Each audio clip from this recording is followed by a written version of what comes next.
Welcome back to the Wattage Ride, the race report that you've been waiting for all week. Forget college football. Forget the NFL.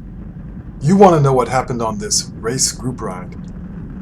Or maybe not. We'll see. Getting about 50 views per video, so you are one of the special few, one of the elite if you are watching this, no doubt about it. Here we are headed down the Enchanted Forest Road. I don't know why they call it that. This thing coming up is the Enchanted Forest Climb, and somehow I'm on the very back and gapped because I'm stupid and I think they're going to slow down. So I have to put out 500 watts before the climb, before the race-deciding moment, breakaway moment, which seems to happen every week. Here I am, burning a match, but that's not the point. I was up last night trying to fix my front derailleur. I'm sick of my chain coming off on my front derailleur. It like pops off the big ring, goes onto the little ring at the worst moments when I'm going up a climb in the smallest gear in the back. Well, the largest ring, but the smaller, whatever. You know what I mean. So anyway, here we are. So this was advertised as, it was supposed to be 20 miles per hour for the first 30 miles, and then we have a pee break. But there's a certain someone who might be wearing a purple shirt here. Anyway, he was hammering, and I mean, like I'm tired, I'm exhausted. I was tired, so a lot of energy went out just by the fact that we averaged over 22 for the first 30 miles. And here we see my teammate James off the front here, and we see Bren chasing James and leading to I didn't notice this before. Leading to Caden Sky, just drafting him up to James. Next time, let them do the work. Let them do the work. You save your energy. I was perfectly happy to let that go, but Max was wanting to bridge, and I thought, well, I'll mark that. You know, I'm lazy today. I don't want to be in the break. I don't want to put in an effort. I'm sick of it. I want to just be in the back and, you know, ride tempo the rest of the way home. Chad here. So we got 2 Cadence up the road, 2 Pack up the road. The Pack guys, the guys in the white jerseys up there, those are my teammates. The guys in the darker jerseys, black mainly, they are Cadence. And so Chad here's on Cadence, I'm on Pack. We each have 2 people up the road, 2 teammates. So we're not, you know, this can go. This can go. But for Max, it can't go. He didn't come all this way just to watch 4 guys ride away from him. He came to compete a little bit. Now, Max has done very well this season. You know, it's been fun to watch him grow as a young cyclist. Great to have young cyclists and watch them develop. He's been on the podium several times in the crits here, many times, despite having an injury during the season. And wonderful, great young man. And you can see he's got a decent turn of speed here. There's a decent turn of power. So you've got me opening a gap because I can't turn. I'm very careful in turns. That's just me. That may come up later in the video. That's called foreshadowing. I'm careful in turns. You got to be careful in turns. If you're an old man like me and you don't want to eat pavement, you're careful in turns. Does that mean I suck in races? Yes. Does that mean I suck in crits? Yes, unless there's no turns, of which the Tuesday night crit has no turns, so I've done okay in that. Anyway, here we are. Max has bridged us up. So what do we have here? We have 3 Pack riders, including myself. We have 3 Cadence riders. So young Kevin, very, very strong young man that was first place in the Tuesday night A-Crit, i.e. Cat 1, Cat 2, Cat 3, last week with his actually 4 teammates, took the top 5 positions. Randy even took 8th. Complete domination by the Cadence, Elite Cadence team at that crit. Local crit here. So we have young, so I'm just talking about him. We have Randy there on the front. Randy has been featured in recent videos as well, where I've been on the Wattage Ride. Randy is, I think of him as a sprinter. I don't know if that's how he thinks of himself, but I see his strength as being kind of like that pocket rocket sprinter. Not that that's all he can do. He's stronger than me, you know, on the flats and everything else, but he's at a different level than me. He races Cat 1 races. I'm a fat old guy that when I do race, which I haven't done in a long time, I race Cat 3. So we have Randy, we have Chad on cadence. He's the guy that Max paced up to the breakaway here. And Chad is a really strong Masters rider, one of the best Masters riders in the area. And he's also on the Cadence Elite team, and he also happens to own Cadence Cyclery. So he's a great support to the cycling community. Always fun going through these grass clippings through a turn. I'm careful through grass clippings in a turn because it makes me nervous. I'm also lazy, so I hate taking turns on the front, especially when I'm tired. You can see here on the bottom left, my MPA had dipped below 1,000, so I don't want to bore you with all this Exert stuff, because if you've been watching my videos, you know about Exert, but maybe you don't. So I'll just briefly mention it. That MPA in the bottom left-hand corner refers to maximal power available, which is Exert's metric for how much you have in the tank. How many watts can I put out over the next 3 seconds right now based on how much work I've done recently? When you've been below your threshold, you pretty much have your full power available. So for me, it might be in the high 1,300 watts. It'd be different for each person depending on their fitness signature. But the point being that I'm not at full. So when I'm, you know, at 1,000 or 900 or 800, that means I have fatigue in the legs. There's lactic acid. You can see as I'm going a little bit slower here, a little bit less effort, that MPA is starting to rise again. So that means I'm getting a little bit more energy back, a little bit more ability to put in power. So briefly here, I have my two teammates in front of me in the white jerseys. We have James. James has been on a tear. He won the last Wattage Ride. Despite being a 50-plus Masters rider, he's extremely fit, extremely fast. And he's also, he's kind of like, I would describe him as a Swiss Army knife. He can do a lot of different things. He's got very good power for his weight. And he's not a pure sprinter, I would say, but he can certainly do well in a sprint. And he's demonstrated that many times. He just got second place in the B-Crit Tuesday night last week, and that was a sprint finish. So, you know, sometimes the B-Crit can have just as good sprinters as an A-Crit, just because I think the A-Crit favors the guys that have much higher threshold power, the guys that can push it for, you know, really fast, really hard for a long time. But, you know, sprinting is a whole different other thing. You can have a good sprint and have crappy threshold power. You know, you can be off the back in a C-Crit as a Cat 5, but have excellent sprint power, because it's a whole different mechanism. So I really wanted to, I didn't even want to be in this break.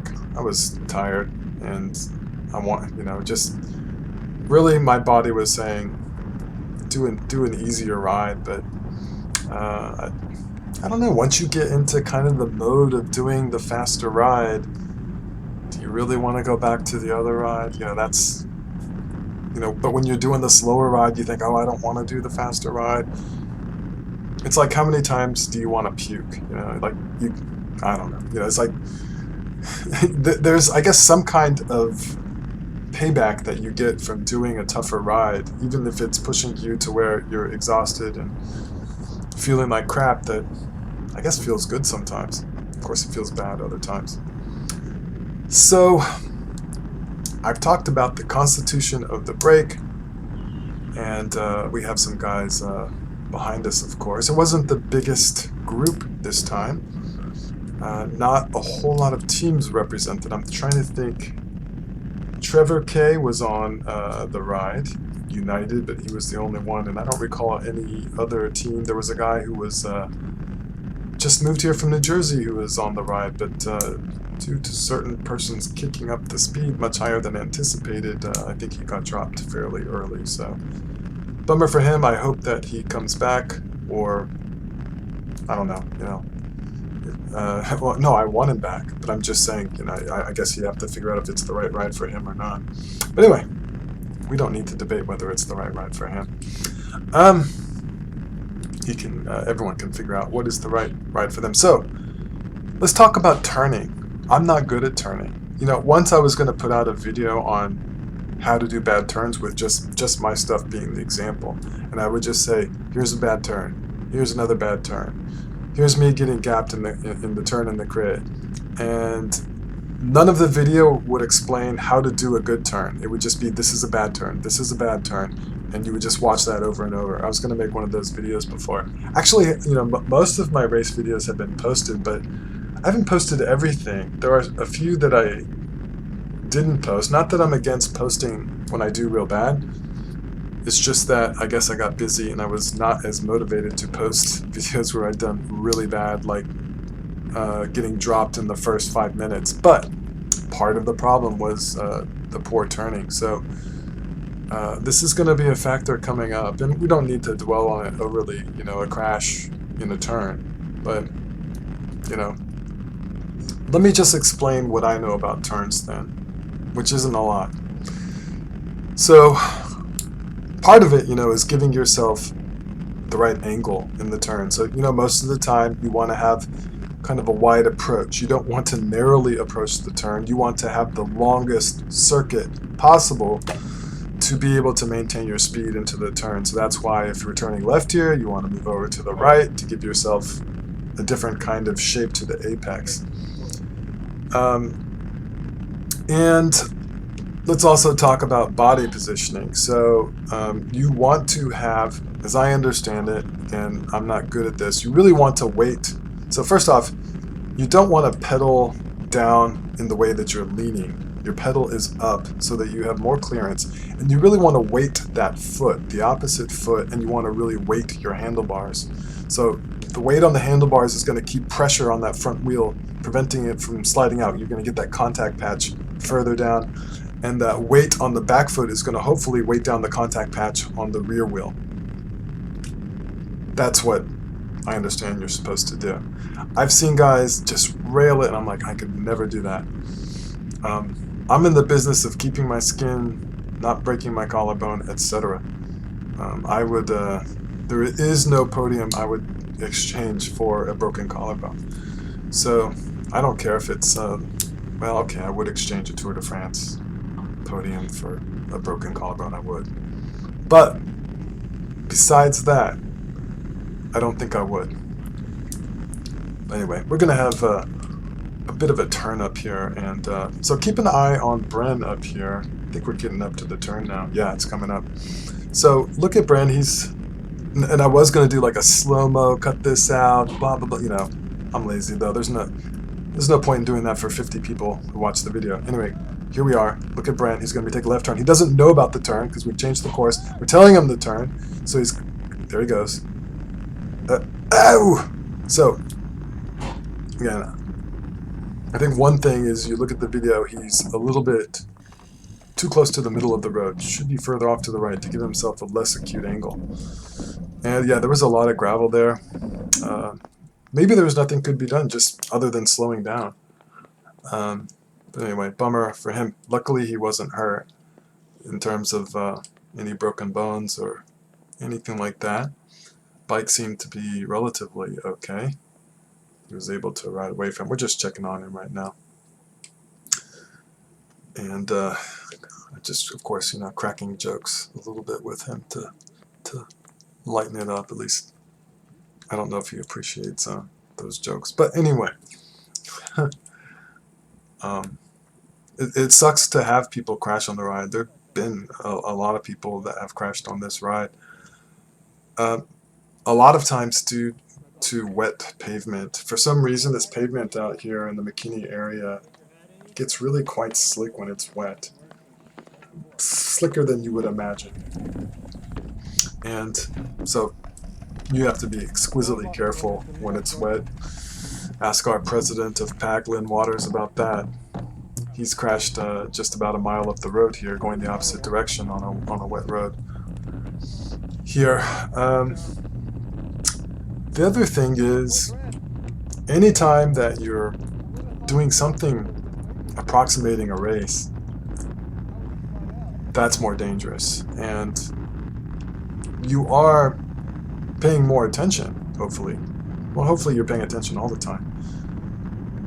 But in a race, you're paying attention to more things than safety. You may be a little bit less focused on safety. For example, you may be much more in the draft. You may be really tight on the wheel. You can't really see any obstacles around you. You can't tell that you're in the gutter and actually there's a divot in the road where the road doesn't even exist ahead of you. You cannot see that. Like right here, there's, on the right, it's just a little bit sketchier if you can't see things when you're in the gutter. So that factor alone can make this kind of thing more dangerous than a regular group ride. So you got to be careful. Got to be, it happens to the best of us. And I hate to see it happen, never want to see it happen, but sometimes it does. And dogs have caused some crashes out here, although, I've been out, 4 times recently. There are a couple of dogs that come out, but they kind of, stay to the side. They're all show, all bark. They're not really coming out to attack. And so anyway, what's going on now? So a couple more teammates have caught up. You may be saying, well, why aren't they in white jerseys? Well, we have a summer jersey and a regular jersey. Our regular jersey is the red ones, and so they were off the back, but we're not that far behind such that when the crash happened, we stopped, they caught back on. You can see that Bren is having a few pedal strokes in anger up here, up ahead, going faster than us. And where is he? Is he the guy that's right ahead? Or I think there's another. Yeah, I think he's like way ahead. Yeah, he's way ahead. We haven't caught him yet.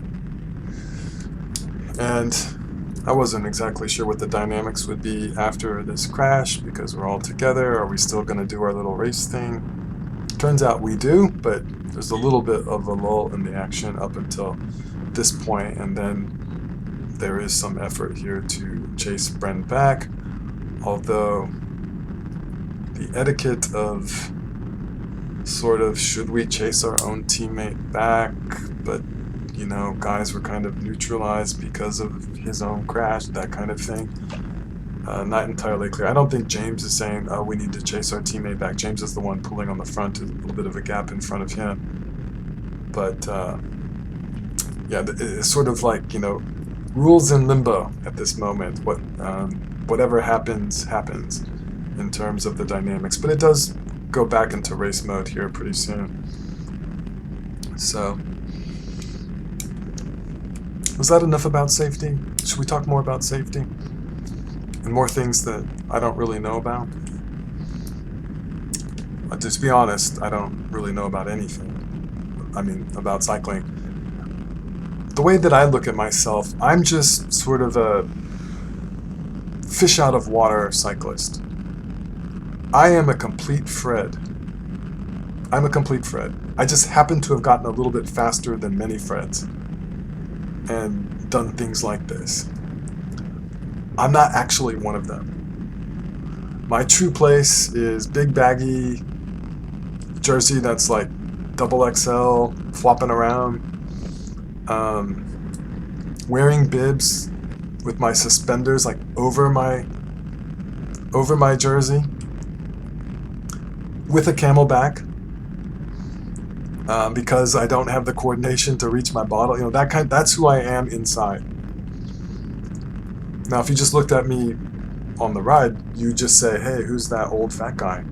Well, that's what I look like in person. But inside, I'm just the same Fred I was. How long ago now? It's almost 20 years. I got my first road bike as an adult in 2002 and got into a little bit of rally riding and casual training at the lake. Typically might ride 1,000 miles to 1,500 miles per spring and summer, and then as soon as my target, Hotter Than Hell, was done, a rally up in Wichita Falls, Texas, it gets about 10,000 riders per year. I'd do my 100 miles there and I'd be done. I did buy a trainer. I thought, I can do the trainer in the winter, and I swear I get on that trainer for like 15 minutes and say, this is impossible, forget it. I guess I should have had a fan. I think I had a tiny little fan that didn't really do anything. But anyway, I wasn't serious. It was just, you know, something I did for fitness, and even then it wasn't that much fitness. It was only until about, what year was it? 2014 or 15, I can't remember, that I started. So I took a break between 2007 to like 2014, something like that. I won't get into all the details of why, but part of it was moving. Part of it was some health issues that kind of got me off the bike. But anyway, so I guess we're getting a little bit back to racing. Dynamics have changed. We've added 2 teammates, and the other guys have not added any teammates. But let's see what happens. I already know what happens, but I'm going to pretend like I don't know what happens. So here's Kevin on the right. Young, very fast. Got Max on the front, pulling here. We've got crafty Chad on his wheel. We've got wheel sucking me behind Chad. So this is the ranchettes. Yeah, we're still in the ranchettes, I think. Or did we turn? I don't know. The ranchettes, in the original route, we'd go the other direction, and they were kind of this little hilly area that was a good place for attacking. And even this opposite direction, it's still a good place for attacking. Because of the changes in elevation, you know, we don't have, there's Brent way up there. And Chad's closing the gap a little bit here.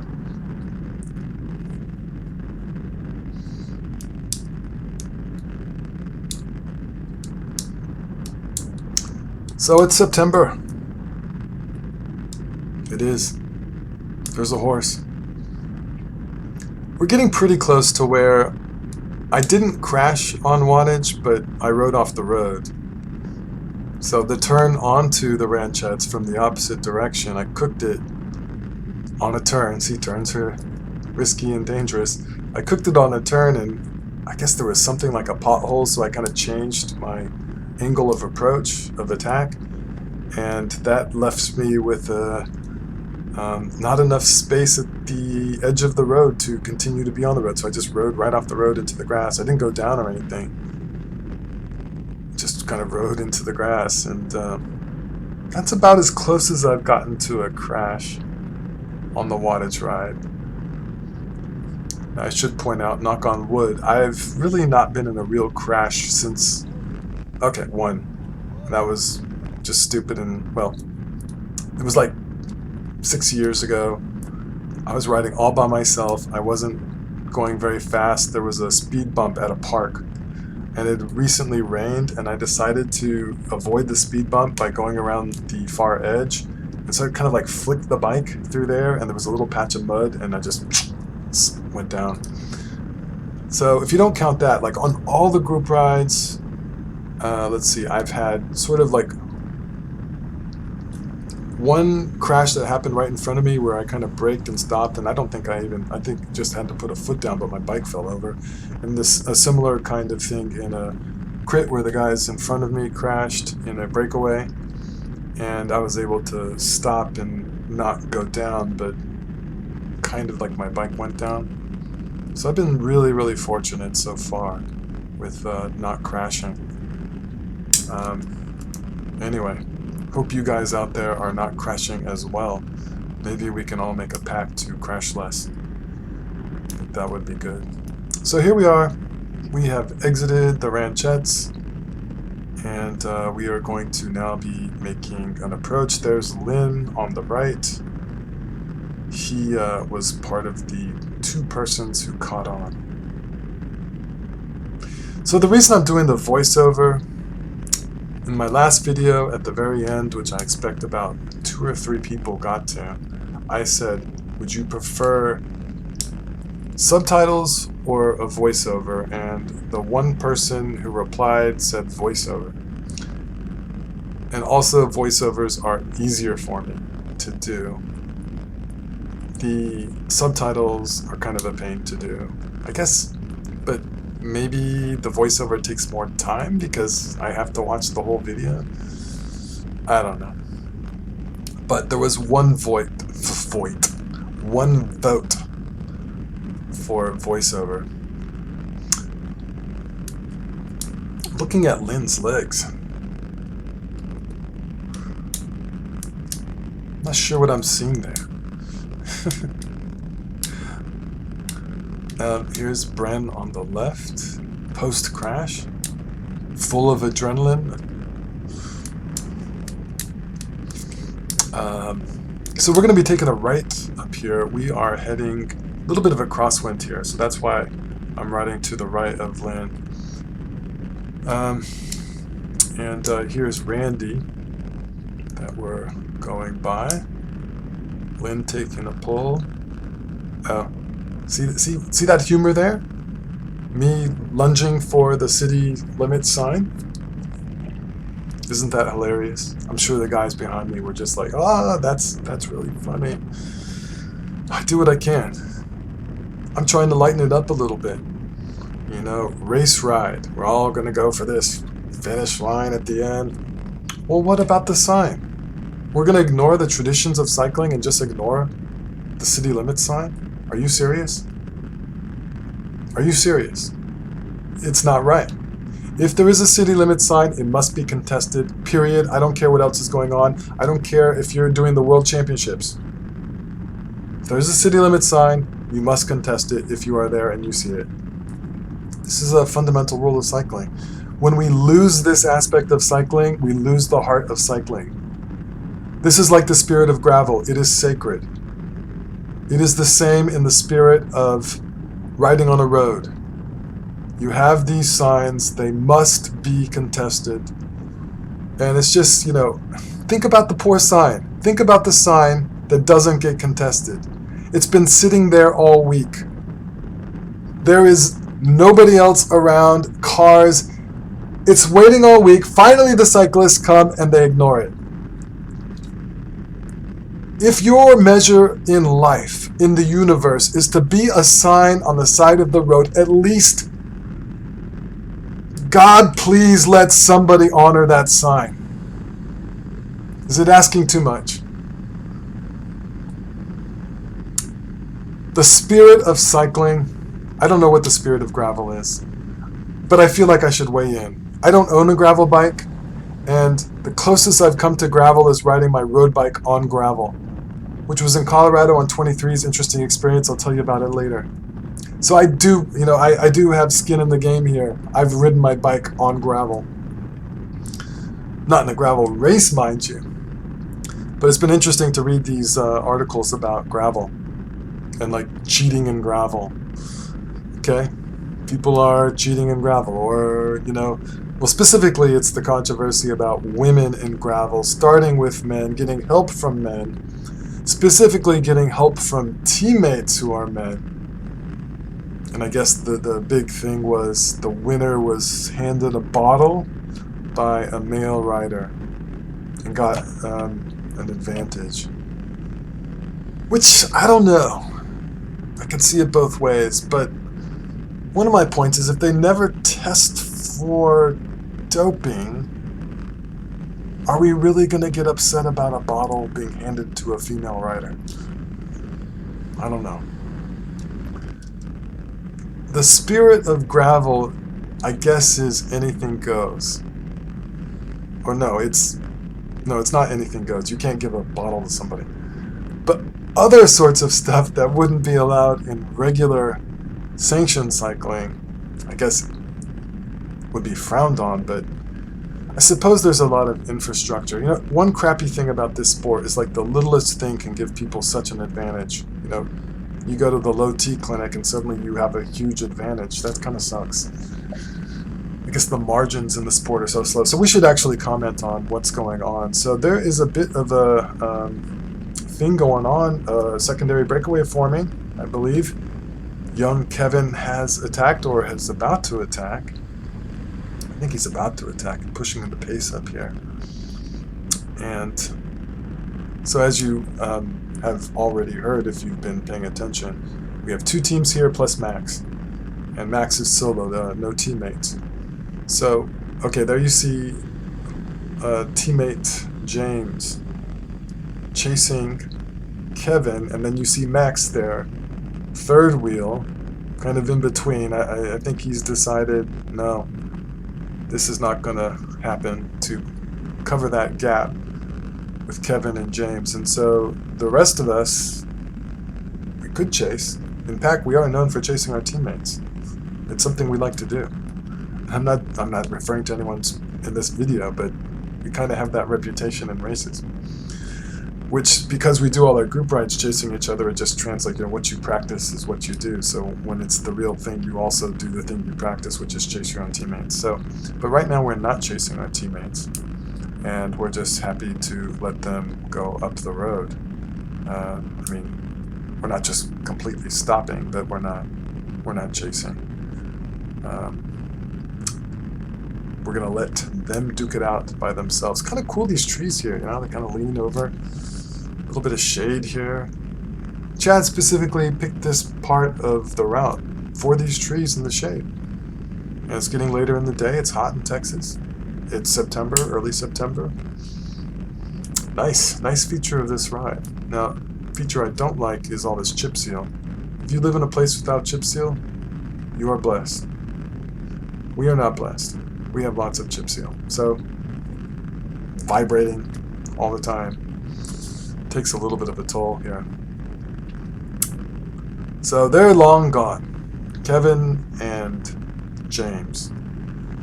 Should I tell you what happens with them, or should I save that? I think I'll go ahead and tell you, because nothing's going to happen among us for a while here. Kevin was going so hard. I don't know if James took a pull or not, or if it was just on Kevin's wheel, but apparently Kevin was going so hard that he dropped James. And then Kevin looks back, sees that he dropped James, and slows down to let James get back on the wheel. Dog here on the left. So that Kevin can beat James in the finale at the very end. We're not that far away from the finish, which I thought is kind of funny. Kevin likes to compete. He knows that he values the competition and sort of maybe the tactical practice better than just, hey, I rode away from you because I'm faster and stronger. I can respect that. That's cool. Kevin likes to manipulate the game into the scenario that he enjoys the most, and he has the power to do that. So we have Randy and Chad here in front of me, and this is not a chase. This is just us farting around. We have another Cadence rider up ahead on the right who I think he's somehow cut the course, so he's not actually part of the official non-sanctioned race ride competition. But he'll be joining the group in just a moment here as we catch up to him, but he's not part of the 2 that are ahead. So here's the scenario. We are still fighting for third. And third place is a latte. So first, second, third, lattes at the Wattage Coffee Company, i.e. the Wattage Ride. And if you don't drink coffee, you can get a Topo Chico or something like that. So there's something still at stake here, and so that's the tactics now. It's going to be the rest of us trying to figure out how we're going to get third place. A little bit of an uphill here, having to go 400 watts just to, stay on the wheel here. My phone is ringing. This is making my presentation very amateur. I actually have a high quality mic somewhere. I don't even know where it is. It's probably too much of a pain to hook it up. But maybe I should find it and hook it up so I'm not using my webcam mic, which sucks. Anyway, I'll have to get that phone call in a minute. We're getting pretty close to being done, with this. Maybe not as close as you'd like. So I'll try to keep it light here. Try to see if I can come up with some jokes or something. My dad was doing dad jokes before dad jokes were a thing. He loves riddles and puns, but I don't know those, so sorry. Here are my teammates. And Randy. And Max on the right. Lynn on the left.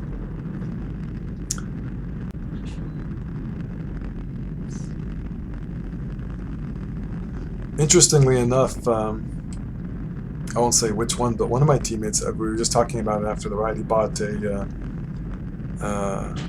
high-end road bike off the internet. I guess eBay, I don't know where he got it. But there were some problems with it. He took it and he'd been riding it for quite a while, I think like a couple of years, and he took it to the shop to get something fixed or something, and things weren't really fitting quite right. And this is a very high-end road bike. And they checked the serial number and stuff at the shop, and they discovered that he was riding more of a Cinarello than a Pinarello. Now, it wasn't a Pinarello knockoff, but he was riding actually a counterfeit bike. So, be careful about paying that cheap for what you're buying.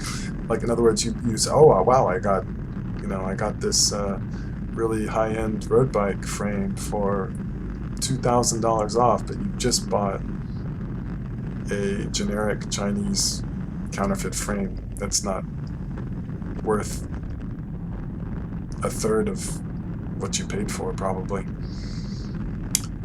Or is it just as good? Is the counterfeit just as good? I'm sure there's some YouTube videos out there looking at the quality of these rip-off Cinarellos, but I don't know. That's for you to decide and figure out. So here we are contesting third place. And at the final end of this little stretch here, we're getting close to the end, is the finish, which involves a descent and then an ascent. So it is an uphill finish. The problem here is we only have one place to contest for, and Randy is an excellent sprinter, and he's lightweight and super fast and young. Well, a lot younger than me. So my couple 3-4 attempts to out-sprint him have not been successful in the past.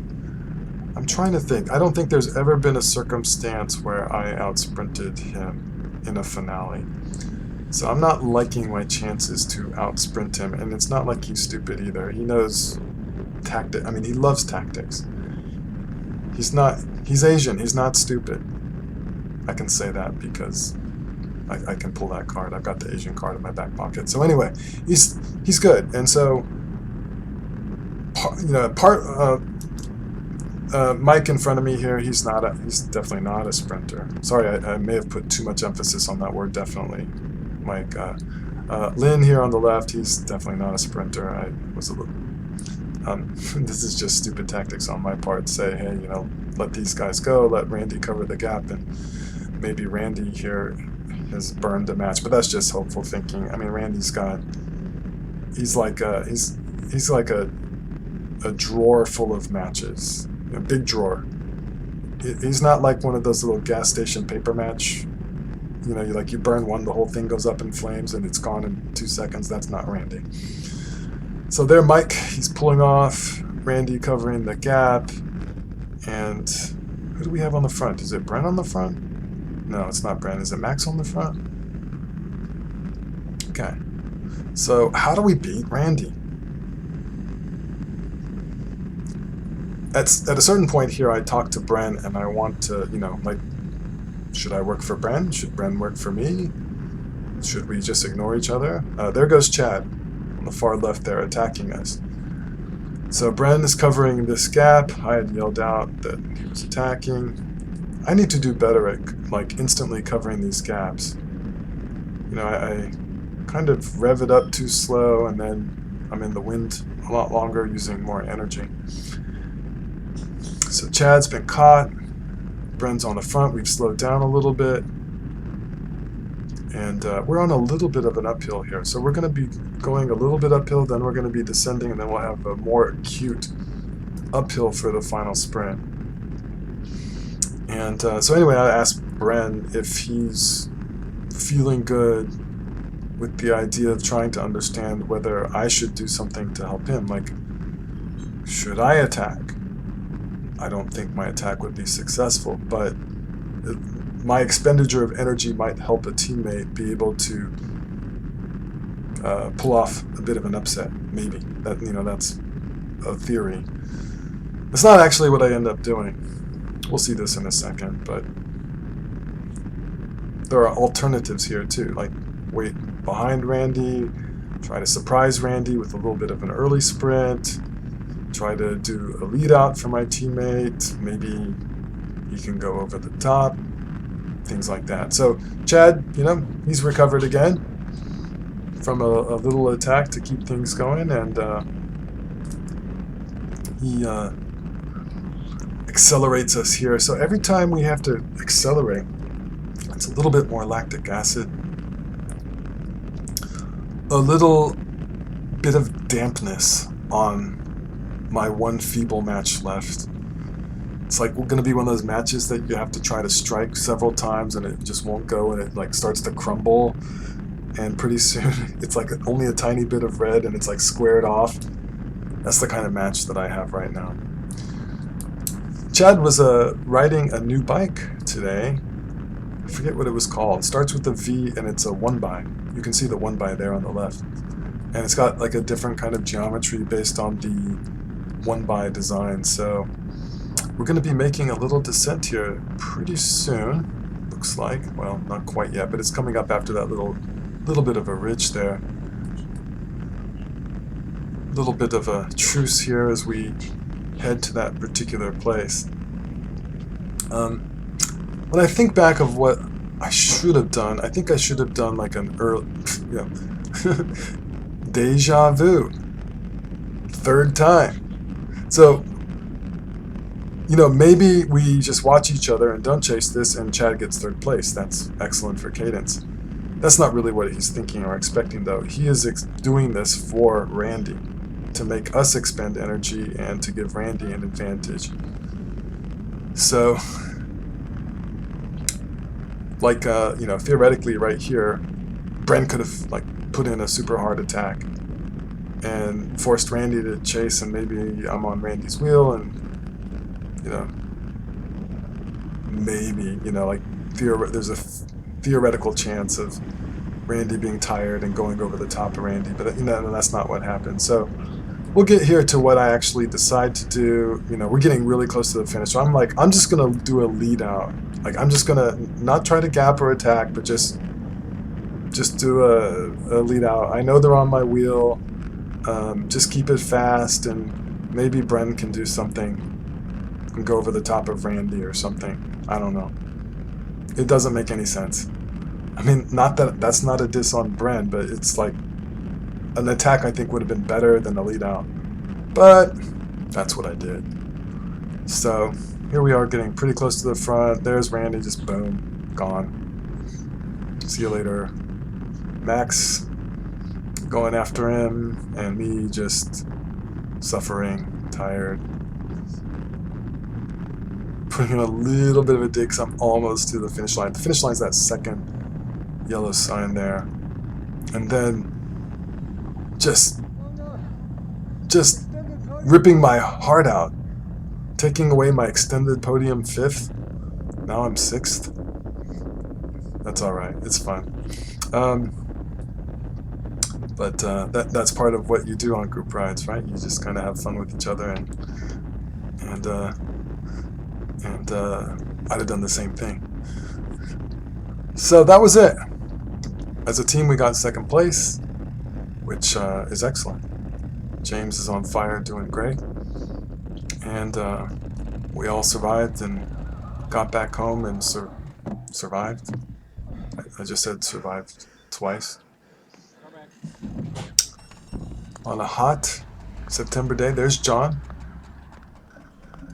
I had told John before this that we needed him in the break, and it was absolutely essential that he be in the break. I told him, like, he's missed the break now, like, every time, and um, he disappointed me today. I told him that. Very, very big disappointment. So, just because, like he saw, like, he thought, oh, okay, Enchanted Forest climb, guys ahead, I can just, like, take it easy. Unacceptable, John. Unacceptable. Anyway, just joking around, but John's an excellent rider, and I've been able to.